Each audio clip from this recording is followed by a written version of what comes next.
आता एक breaking news पाहूया। सांगलीमध्ये नाराजी नाट्य संपत नाहीये।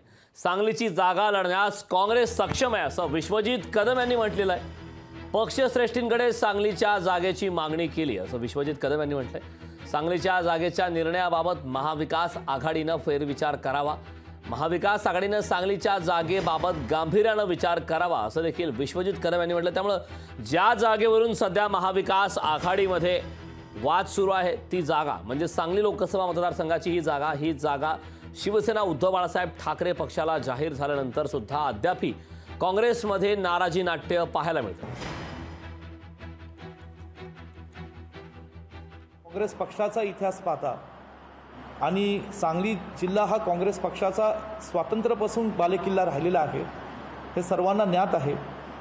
अशा परिस्थितीत ही जागा काँग्रेस पक्षाला मिळावी यासाठी आम्ही सर्व आमदार असो, आम्ही या ठिकाणी जिल्ह्यातील काँग्रेस पक्षाचे पदाधिकारी असो, जिल्ह्यातील तमाम कार्यकर्ते असो, आम्ही सगळेजण सांगली जिल्ह्यातील तमाम लोकांच्या भावना या आम्ही राज्यातील आमच्या पक्षश्रेष्ठीपर्यंत आणि दिल्लीतील काँग्रेस पक्षाच्या पक्षश्रेष्ठीपर्यंत पोहोचण्याचा आम्ही मनापासून प्रयत्न केलेला आहे।